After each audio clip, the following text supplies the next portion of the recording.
Hello traders, welcome back to your channel. So जैसे कि आप जानते हैं, इस चैनल पे हम आपको डॉलर इंडेक्स की और गोल्ड के इंट्राडे टारगेट्स देते हैं। तो हम बात कर लेते हैं आज के हमारे जो टारगेट्स उनका क्या रिस्पांस रहा है। हमने डिस्कस किया था अगर 102.093 से ऊपर मार्केट क्लोजिंग देती है तो हमें बाई साइड प्लान करना है, और अगर इससे नीचे क्लोजिंग देती है तो हमें सेल साइड प्लान करना है। तो आप जैसे देख सकते हैं मार्केट ने यहाँ पे हमें नीचे की तरफ क्लोजिंग दी है और उसके बाद हमें डाउन साइड का मूवमेंट देखने को मिला है, मोमेंटम देखने को मिला है। यहाँ से फर्स्ट टारगेट हमारा हिट हुआ, उसके बाद यहाँ पे हमारा सेकंड टारगेट हुआ हिट हमारा, और उसके बाद यहाँ पे हमारा थर्ड टारगेट भी हिट हुआ है। तो इसके मार्केट भी जो है साइडवेज चलती हुई नजर आ रही है। यहाँ से कोई स्ट्रॉन्ग मोमेंटम अपसाइड का या डाउन साइड का देखने को नहीं मिल रहा है। तो अभी फिलहाल मार्केट स्ट्रक हो चुकी है, यहाँ से मार्केट किसी भी साइड का मोमेंटम ले सकती है। तो अब हम बात कर लेते हैं, एक बार गोल्ड पे स्विच करते हैं। गोल्ड पे देखते हैं हमारा टारगेट्स का एग्जैक्टली क्या रिस्पॉन्स रहा है। यहाँ से देखिए हमने रेसिस्टिव लेवल्स मार्क करे थे। हमने मार्क किया था कि अगर मार्केट यहाँ से रिवर्सल लेती है, यहाँ से रिवर्सल लेती है तो मार्केट अपसाइड मोमेंटम लेगी, और अगर मार्केट ने 1925 ब्रेक कर दिया तो हम बाई साइड जाएंगे। अदरवाइज हम यहाँ से अगर मार्केट रिवर्सल लेती है तो हमें सेल साइड प्लान करना होगा। तो मार्केट ने इस कैंडल पे देखिए अपसाइड का मोमेंटम लिया, इसको ब्रेक कर दिया और मार्केट ने यहाँ से अपसाइड का मोमेंटम हमें दिया है। फर्स्ट टारगेट हिट हुआ, सेकंड टारगेट हिट हुआ, सेकंड टारगेट हिट होने के बाद हमारा थर्ड टारगेट भी हिट हुआ, और ये जो हमने 1932 का लेवल मार्क किया था ये भी मार्केट ने एग्जैक्टली हिट कर दिया है। ठीक है, तो यहाँ से मार्केट ने बहुत अच्छा मोमेंटम दिया है हमें अपसाइड का, और ये लेवल हमारा जो है इसके ऊपर जो हमने डिस्कस नहीं किया था, इसके ऊपर का कोई लेवल हमने डिस्कस नहीं किया था। तो हमारे अपसाइड के टारगेट जो एक्टिवेट हुए गोल्ड में, और मार्केट ने वो सारे के सारे अचीव भी हमें करके दिए हैं। अब हम बात कर लेते हैं कि कल क्या रिस्पॉन्स रह सकता है। तो उससे पहले एक बार हमें लाइन्स डिलीट कर देते हैं। हम डॉलर से स्टार्ट करते हैं। सबसे पहले डॉलर काफी ज्यादा नीचे की तरफ गिर चुका है। उसका रीजन है कि ऑस्ट्रेलिया का, यूके का, यूरोप का, चाइना का जितना भी डाटा आया है आज वो सारा का सारा पॉजिटिव डाटा आया है, जिसकी वजह से डॉलर इंडेक्स जो है आज नीचे की तरफ गिरा है। यहाँ पे डाउन साइड का मोमेंटम हमें देखने को मिला है, और अगर डे के चार्ट पे हम स्विच करेंगे तो यहाँ पे हमें कैंडल भी आज बेरिश कैंडल देखने को मिली है। यहाँ पे देखिए बेरिश कैंडल देखने को मिली है। अदरवाइज हमारे पास एक स्ट्रॉन्ग सपोर्ट लेवल बना हुआ था ऑलरेडी, और एक्सपेक्टेड था कि मार्केट यहाँ से ऊपर की तरफ जा सकती है, लेकिन मार्केट नीचे की तरफ गिरी है और भी 101.779 पर सपोर्ट लेती हुई नजर आ रही है। तो ये एक स्ट्रॉन्ग सपोर्ट लेवल बना हुआ था। मार्केट यहाँ से पहले भी सपोर्ट ले चुकी है और भी फिर से मार्केट एग्जैक्टली इसी लेवल पर आ चुकी है। तो अभी हम देखते हैं कि कल क्या हो सकता है। कल के लिए मार्क कर लेते हैं पहले डे के चार्ट पे। डे के चार्ट पे देखिए एक ये लेवल है जिसके ऊपर मल्टीपल टाइम्स मार्केट ने इस लेवल को टच किया है, इसी विक्स ने टच किया है। यहाँ पे मार्केट ने एग्जैक्टली इस लेवल पर आकर रेजिस्टेंस और सपोर्ट फेस किया है। इसको थोड़ा सा और इम्प्रूव कर देते हैं हम। उसके बाद यहाँ पे देखिए मार्केट ने 4-5 दिन जो है रेजिस्टेंस फेस किया है। तो एक ही लेवल है, मार्केट एग्जैक्टली विक पे ही, इसकी विक जो है इस कैंडल की जो विक है इसी लेवल पर टच करती हुई नजर आ रही है। अब हम इससे नीचे अगर हम देखें तो डे के चार्ट पे हमें कोई ऐसा स्टेबल लेवल देखने को नहीं मिल रहा है जो कि मार्केट हमें दे सके। एक लेवल हम यहाँ से मार्क कर लेते हैं। ये लेवल हमने मार्क किया। अब ये लेवल देखिए हमने क्यों मार्क किया है, कुछ हमारे ये जो 3 कैंडल्स आप देख रहे हैं यहाँ पर, इन कैंडल्स की वजह से हमने मार्क किया है। एग्जैक्टली इसी लेवल पर आकर टच करके वापस मुड़ी है। उसके बाद हमने यहाँ पे देखिए ये कैंडल्स जो है इनको टच किया है, एक का ओपन और क्लोज यहीं पे हुआ है। ये जो कैंडल्स है इन्होंने यहाँ पे सी रेजिस्टेंस फेस किया है, तो इसलिए हमने ये लेवल मार्क कर लिया है। अभी क्लैरिटी जो है ज्यादा हमें 1 आवर के चार्ट पे स्विच करके देखने को मिलेगी। 1 आवर पे चार्ट पे हम देखते हैं यहाँ पर हमें कौन से लेवल जो है सपोर्ट या रेजिस्टेंस हमें क्लियर देखने को मिल रहा है। तो हमें थोड़ी सी हिस्ट्री चेक करनी पड़ेगी, तो हम बैक साइड पे चलेंगे। और ये देखिए ये जो एरिया है, देखिए हमने मार्क किया था, यहाँ पे लेवल मार्क किया था, ये लेवल हमें देखिए कितना क्लियरली सपोर्ट देता हुआ नजर आ रहा है 1 आवर के चार्ट पे। इस एरिया का आप थोड़ा सा जूम इन करेंगे आपको क्लियर होगा। यहाँ पे देखिए मार्केट ने एग्जैक्टली 3 बार यहाँ पे टच किया है। उसके मार्केट यहाँ पर भी काफी घंटों तक इस एरिया में भी काफी घंटों तक यहाँ पे सपोर्ट लेती हुई नजर आई है। यहाँ पे भी देखिए मार्केट ने क्लियर रेजिस्टेंस फेस किया है, यहाँ पे सपोर्ट बना था, और यहाँ पे भी देखिए सपोर्ट बनता हुआ नजर आया है हमें। तो ये लेवल एक इम्पोर्टेंट लेवल है, 101.490 का लेवल, और 101.672 का लेवल जो है यहाँ पे देखिए क्लियर रेजिस्टेंस देखने को मिला है। यहाँ पे मल्टीपल टाइम्स, यहाँ तो आपको बहुत ही क्लियरली नजर आ रहा होगा कि यहाँ पे क्लियर सपोर्ट बना हुआ है। तो इंपॉर्टेंट लेवल्स थे, हमने डे के चार्ट पे मार्क किए थे, रैंडमली मार्क किए थे, और लेकिन 1 आवर के चार्ट पे बहुत वैलिड हमें लगे हैं।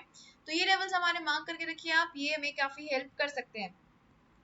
अब हम बात कर रहे थे कि हमें ट्रेड किस तरह से प्लान करना है। अभी जो है मार्केट नीचे की तरफ गिर रही है और मोस्ट प्रोबेबली 101.672 तक मार्केट फिर से आएगी। इसको थोड़ा सा इंप्रूव करके यहाँ पर रखेंगे हम 677 तक। तो अगर मार्केट 101.677 के नीचे क्लोजिंग दे देती है तो हमारा डाउन साइड का टारगेट जो है एक्टिवेट हो जाएगा 101.490। इससे पहले अगर कोई रेजिस्टेंस या सपोर्ट हमें देखने को मिल रहा है, हम उसको एक बार कंसिडर कर लेते हैं। अपने चार्ट पे वापस चलते हैं। यहाँ पर देख लेते हैं, अगर हमें कोई ऐसा लेवल मिल रहा है जिसके ऊपर मार्केट पहले सपोर्ट या रेजिस्टेंस फेस कर चुकी है, तो हम उसको भी कंसिडर करेंगे, हम उसको इग्नोर नहीं करेंगे। क्योंकि अगर वो हम इग्नोर कर देते हैं तो हमें पता ही नहीं चलता है कि मार्केट कौन सी लेवल पर आकर वापस बाउंस बैक कर गई है। तो ये लेवल हम यहाँ से मार्क करते, देखिए।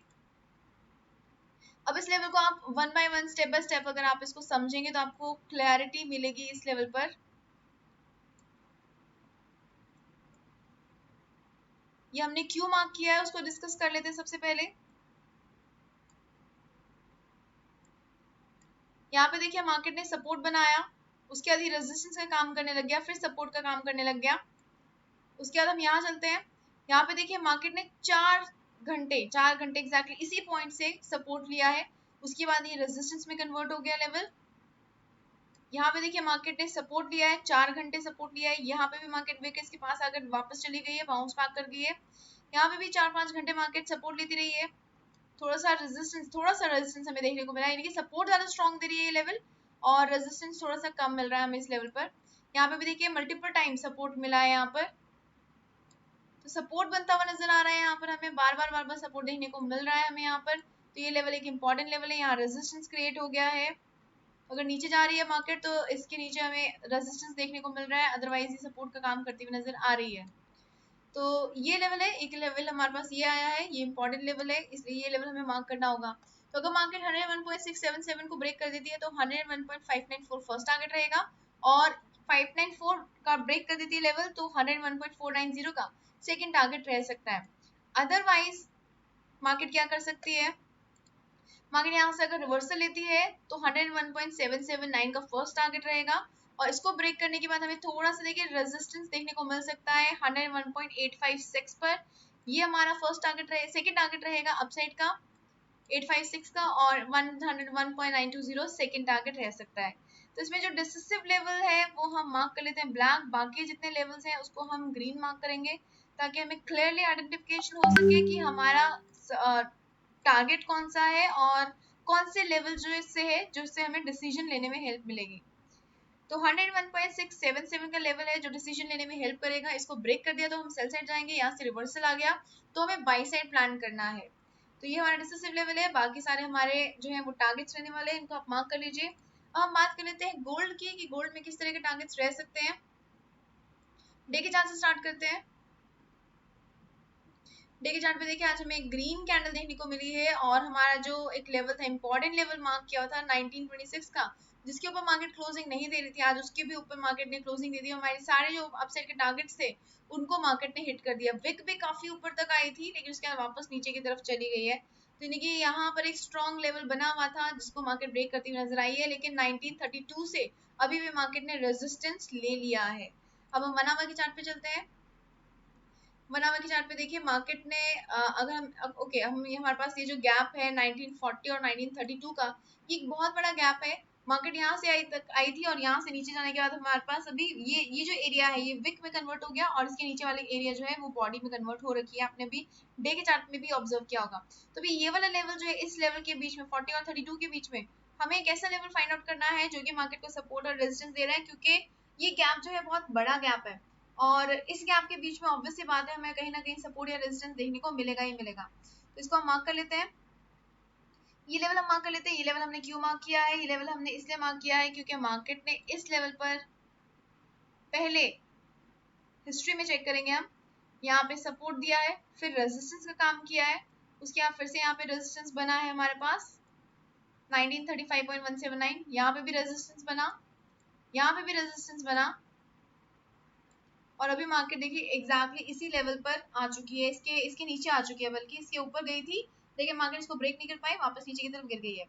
ठीक है, तो ये लेवल रहेगा। इससे ऊपर हमारे पास ये पीक देखने को मिला है, इसको भी हम मार्क करेंगे। तो अभी हमारे पास लेवल्स आ गए हैं। अब हमें किस तरह से ट्रेड प्लान करना है और क्या डिसीजन हमें हमारे डिसीजन किस लेवल पे, किस लेवल पे और किस प्राइस के ऊपर बेस्ड रहेंगे, वो हम डिस्कस करने वाले हैं। देखिए मार्केट जो है अभी 1932 के ऊपर है, यहाँ पे 1932.836 का लेवल है, ये इंपॉर्टेंट लेवल है। मार्केट में इसको मल्टीपल टाइम्स रेजिस्टेंस मिल चुका है इस लेवल पर। तो अगर मार्केट ने इसको अपसाइड में ब्रेक किया तो हमें फर्स्ट टारगेट 1935 मिलेगा, 35 ब्रेक किया तो 38 और 38 ब्रेक किया तो 40 का टारगेट देखने को मिल सकता है। अदरवाइज अगर मार्केट यहाँ से रिवर्सल लेती है तो 1930 फर्स्ट टारगेट, 1929 सेकंड और 1926 थर्ड टारगेट देखने को मिल सकता है। तो इस केस में हमारा जो डिसिसिव लेवल है वो 1932.836 है, इसको हम ब्लैक मार्क करेंगे। बाकी सारे लेवल्स हमारे टारगेट्स हैं, इनको आप मार्क कर लीजिए ग्रीन कलर में और इनको आप नोट कर लीजिए, हमें कल काफी हेल्प कर सकते हैं। अब हम बात कर रहे थे फंडामेंटल एनालिसिस की, लेकिन आगे बढ़ने से पहले अगर आपने ट्रेडिंग शुरू नहीं करी है तो आप एक्सनेस पे अकाउंट ओपन कर सकते हैं। किस तरह से ओपन करना है, किस तरह से आप फंड्स ऐड और विड्रॉ कर सकते हैं, आपकी ऑलमोस्ट जितनी भी क्वेरीज हैं वो आपको डिस्क्रिप्शन बॉक्स में दिए हुए वीडियो लिंक्स के थ्रू क्लियर हो जाएंगी। तो आप एक बार डिस्क्रिप्शन बॉक्स को गो थ्रू कर लीजिए, वहां से आपको काफी इन्फॉर्मेशन मिल सकती है एक्सनेस से रिलेटेड। अब हम बात कर रहे थे कि कल कौन से टाइम फ्रेम्स पर हमें अच्छा डाटा, अच्छा मोमेंटम देखने को मिल सकता है। तो हमारे पास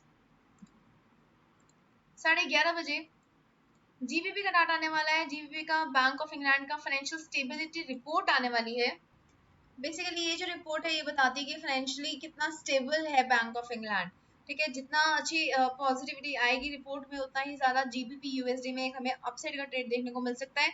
बट अदरवाइज देखिए हमें नहीं पता कि भी रिपोर्ट में क्या लिखा हुआ आया है, या हमें न्यूज सुनने की इसके लिए जरूरत नहीं है। हमें मोमेंटम बेस्ड यहाँ पे स्ट्रैटेजी यूज करनी होगी। मोमेंटम बेस्ड हमें यहाँ पे ट्रेड प्लान करना होगा। जिस तरफ का मोमेंटम आएगा उस साइड का हम ट्रेड प्लान करेंगे और प्रॉफिट जितना क्विकली हो सके उतना निकाल के जल्दी जल्दी मार्केट को क्लोज करके एस्केप करेंगे। उसके बाद 12:30 बजे यूरोप का डाटा आने वाला है, स्पेनिश सीपीआई का डाटा आने वाला है। बहुत ज्यादा स्ट्रॉन्ग इम्पैक्ट नहीं पड़ता है इसका, ये फोरकास्टेड फिगर्स हैं आपके, ये प्रीवियस फिगर्स हैं। एक्चुअल फिगर्स कल इन टाइम फ्रेम्स पर रिलीज होंगे। तो 12:30 बजे के अराउंड स्पेनिश सीपीआई का डाटा आने वाला है। स्पेनिश सीपीआई का डाटा जो है बहुत स्ट्रांगली इम्पैक्ट नहीं डालता मार्केट में, लेकिन हाँ जी इसका इम्पैक्ट तो पड़ता ही है। ठीक है, तो इस टाइम पे आपको यूरो में एक ट्रेड देखने को मिल सकता है। अगर ये डाटा पॉजिटिव आया, हमारे प्रीवियस और फोरकास्टेड फिगर से बड़ा आया, तो हमें यहाँ पे यूरो में अपसाइड का मोमेंटम देखने को मिल सकता है। उसके बाद 5:30 बजे इंडिया का सीपीआई का डाटा आने वाला है। ये जो डाटा है ये ज्यादा इम्पैक्ट नहीं डालने वाला है हमारे निफ्टी पर। रीजंस का ये है क्योंकि हमारी मार्केट जो है 3:30 बजे बंद हो जाती है। तो इसका जो इम्पैक्ट है हमें जीबीपी आईएनआर या यूएसडी आईएनआर में देखने को मिल सकता है। ठीक है, तो अगर ये स्ट्रांग हुआ, जिसका सीपीआई, जिस कंट्री का सीपीआई स्ट्रांग होता है उस कंट्री की करेंसी में इंप्रूवमेंट होती है, स्ट्रेंथ मिलती है उस कंट्री की करेंसी को। तो आईएनआर यहाँ पे बढ़ सकता है अगर ये डाटा पॉजिटिव आया तो। और उसके बाद कोर सीपीआई का डाटा आने वाला है यूएस डॉलर का 6 बजे एग्जैक्टली। तो 6 बजे जो है ये वाला इंपॉर्टेंट है, सबसे ज्यादा इम्पैक्ट डाल सकता है मार्केट में। कल के जितना भी डाटा है उसमें सबसे ज्यादा इम्पैक्ट कोर सीपीआई का डाटा का इम्पैक्ट हमें पड़ सकता है। अगर ये डाटा पॉजिटिव आया तो इसमें यूएस डॉलर इंक्रीज हो जाएगा और डीएक्सवाई इसमें नीचे की तरफ गिर सकता है। सॉरी, अगर ये डाटा ज्यादा आया तो डीएक्सवाई बढ़ेगा, ऊपर की तरफ जाएगा। अगर डाटा बुलिश आया, स्ट्रॉन्ग आया तो डीएक्सवाई बढ़ेगा। और अगर डीएक्सवाई बढ़ा तो हमारा जो गोल्ड है एक्सएयू यूएसडी, इसमें एक ऑपोजिट मोमेंटम हमें देखने को मिलेगा और ये नीचे की तरफ गिरता हुआ नजर आ सकता है। सो आई होप आपको ये वीडियो पसंद आई है। अगर आपको वीडियो पसंद आई है तो जल्दी से लाइक बटन पे क्लिक कर दीजिए, और अगर आपने अभी तक सब्सक्राइब नहीं किया है तो जल्दी से सब्सक्राइब भी कर दीजिए ताकि आपको कोई भी मार्केट मूव मिस ना हो। Okay investors, bye everybody, take care and keep on earning profits. Good night.